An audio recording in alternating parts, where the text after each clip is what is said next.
Insurrection, Sedition, and the Impeachment of Donald J. Trump.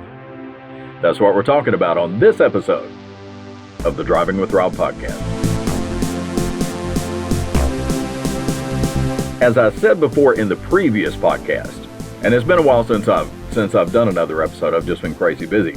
But anyway, as I said in the previous episode, I don't like talking politics on the podcast. There are people who get paid to talk about politics. I'm not one of those people.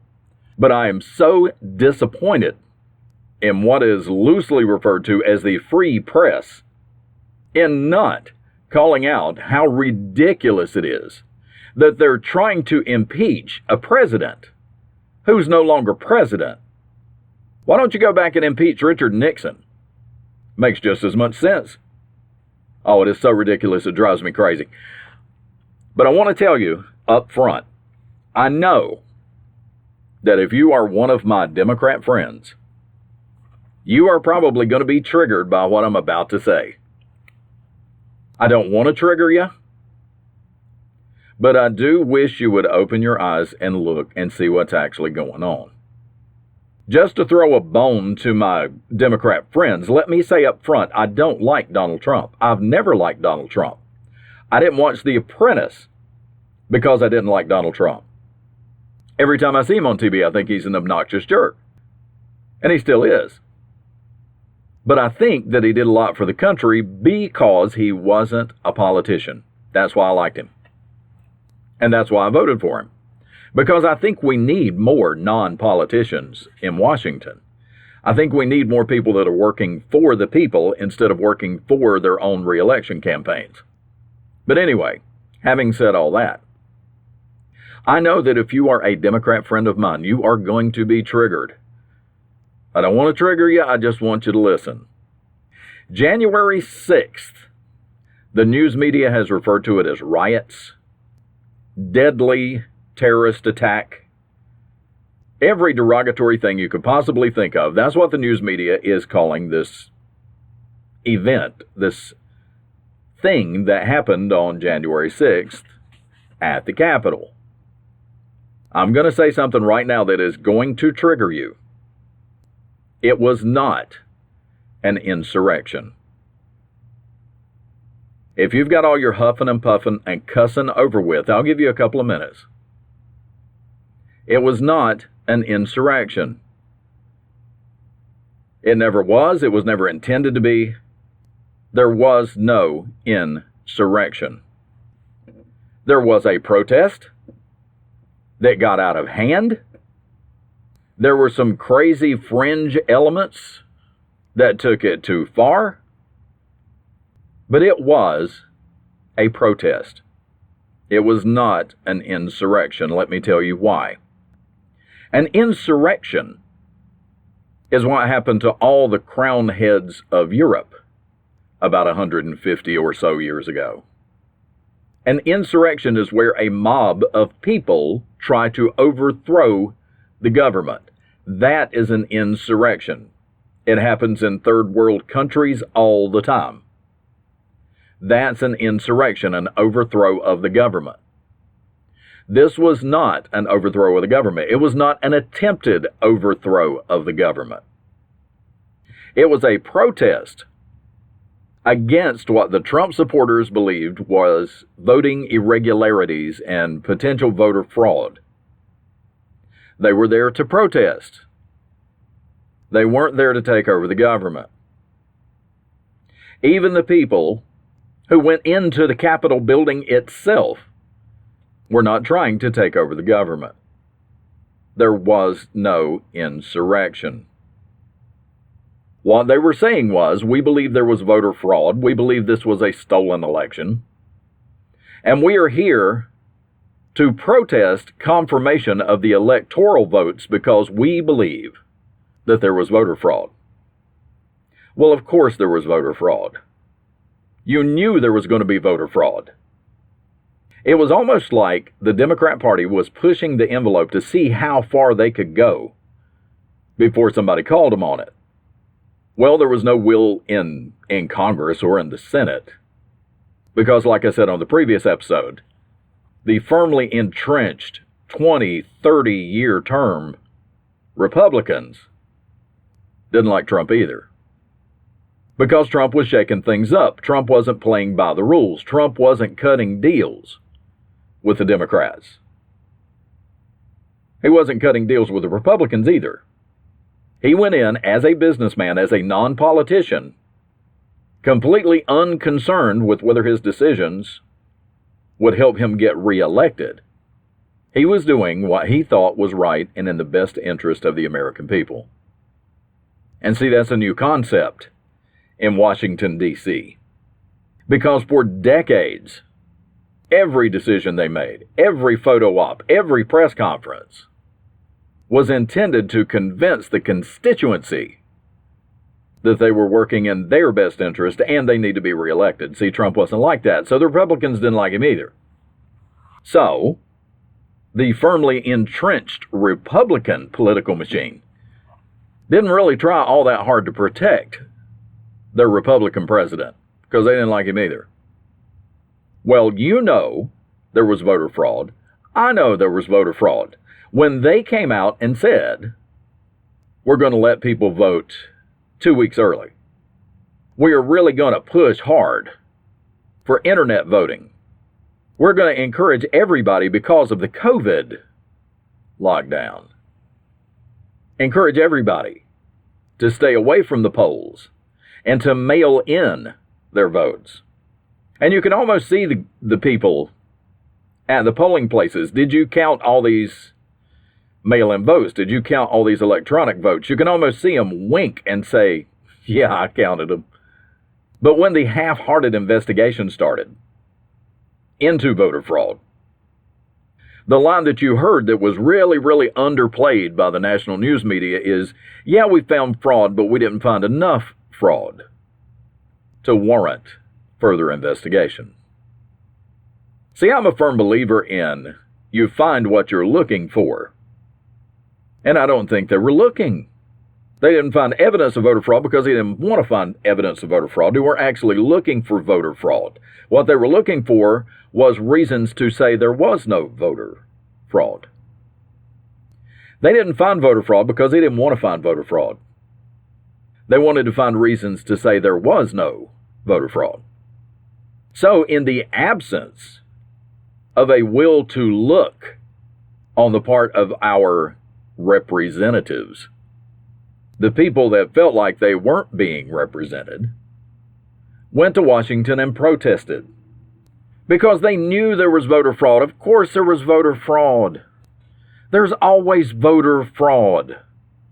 The question is, was there enough voter fraud in the 2020 presidential election to overturn the preliminary results? Well, the senators and congressmen didn't really look terribly hard because, again, they didn't like Trump either. They were ready to see him go. They would rather deal with a guy who was in the Senate for decades, a guy whose lists of accomplishments could fit on a Post-it note, but he knows how to play the game. He's one of us, they said. We like him better than Donald Trump because at least Joe Biden is one of us. Yeah, he might be a Democrat, but he knows the rules of the game. He knows how to play it. So we're not going to fight the election of Joe Biden all that hard. So since nobody else was going to fight for him, the Trump supporters went to Washington to protest on his behalf. Now, like I say, there was no insurrection. They weren't trying to take over the government. They went into the Capitol building, but not to overthrow the government. So, if there was no insurrection, then there was no sedition. And sedition is a fancy term that means to incite a riot, to incite an insurrection. Now, everybody in the news media says, when Donald Trump said, we have to fight like hell, that was inciting an insurrection. When the civil rights movement said they had to fight for their rights, that wasn't an insurrection. You on your job being treated unfairly or being discriminated against at your place of business when you fight for your rights. That doesn't mean that you're going to try to take over the company. And everybody knows that. That just means you're going to stand up for your rights. You're going to make sure that your voice is heard. It doesn't mean that you're going to try to take over. When Donald Trump says you need to go out and fight for your rights, he wasn't inciting a riot, but this is what the Democrats are using as their reason to impeach a president the second time, even after he's out of office.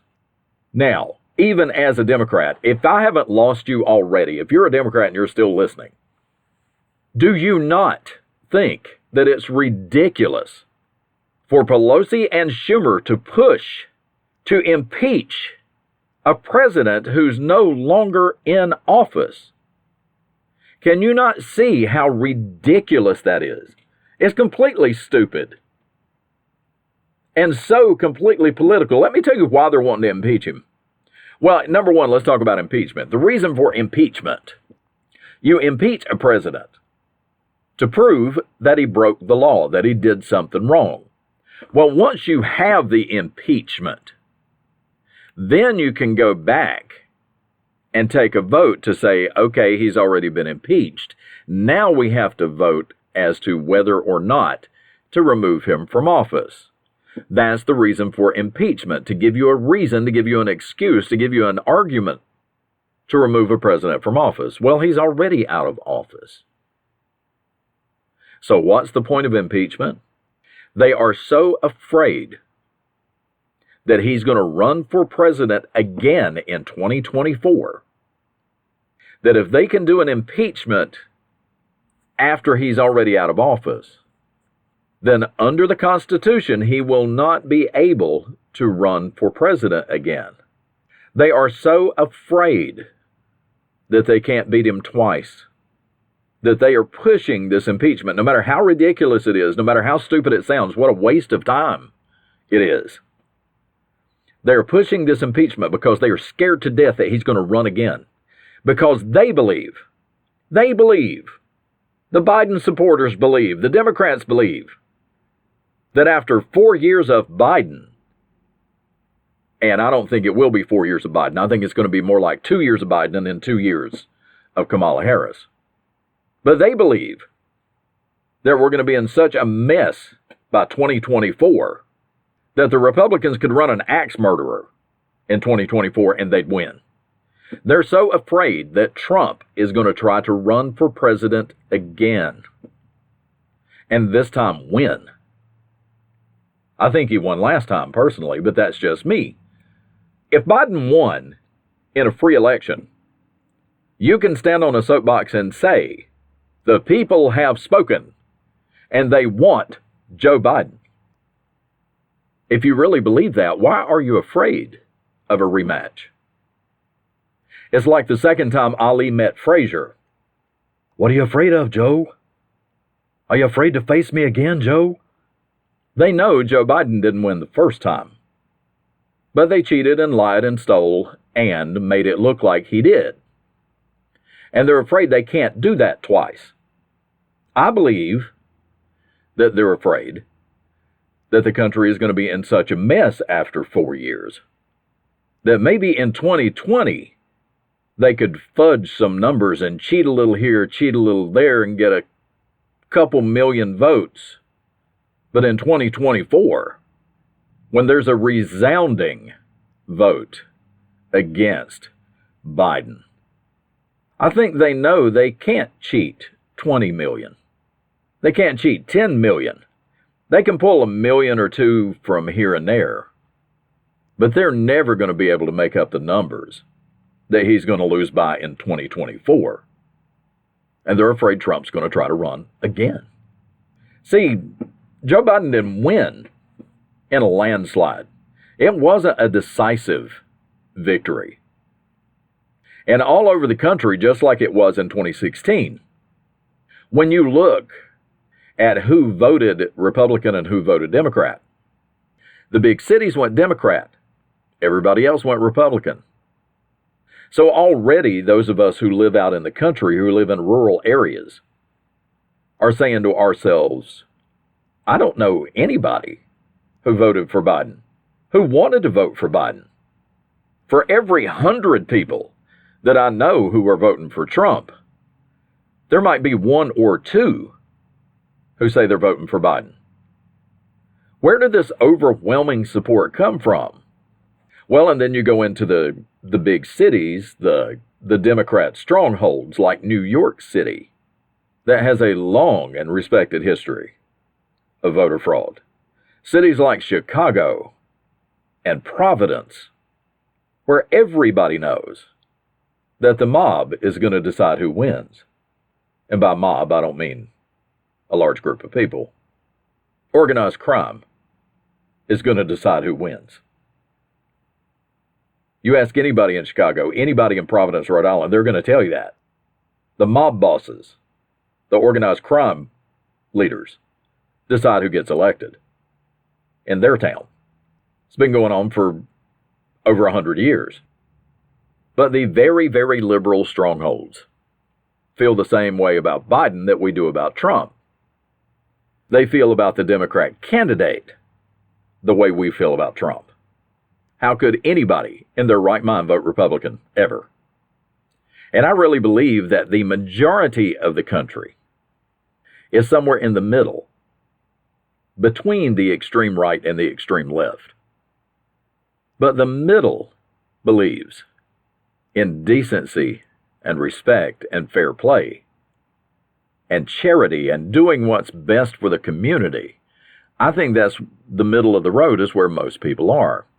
But unfortunately, politics has kind of deteriorated to where it's the extreme left making decisions for the Democrats, while the extreme right is making decisions for the Republicans. And no matter how much they tried to paint him this way, Donald Trump was never the extreme right. But the news media painted him as extreme right to give the middle a reason to hate him. But anyway, to summarize, this is my belief. Number 1, of course it was a stolen election. Number 2, there was no insurrection because they never tried to take over the government. That was never their intent.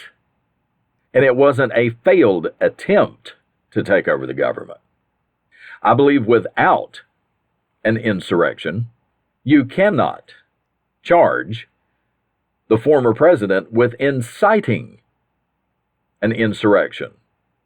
And the big legal term for that is sedition. You cannot charge him with that because it never happened. And lastly, I hope that the Democrats with common sense can see this impeachment trial for what it is. If you're a Democrat and you hate Donald Trump, I mean, you never hear anybody say they love Joe Biden. They just hate Donald Trump. And they would have voted for anybody else. Because they hated Trump that much, they would have voted for anybody else. But even the Trump haters, I hope that you can see that this is a purely political, self-serving move on the Democrat leadership in Washington to try to ensure that Donald Trump can never run for president again. And if Joe Biden won in a fair election, why are you afraid to let Trump run again? And that's going to do it for this episode of the podcast. That's 2 political podcast episodes in a row.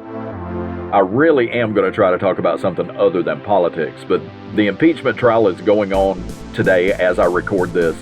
So I had to comment on it because I think it's ridiculous. It's a complete waste of time. Should have never happened in the first place. But that's just my opinion. But thanks for listening. Thanks for downloading. If you're not a subscriber, please click on subscribe. Click on follow. And you'll never miss an episode. You'll get a notification every time I upload a new episode. All right? Thanks again. And I'll talk to you next time. Bye now.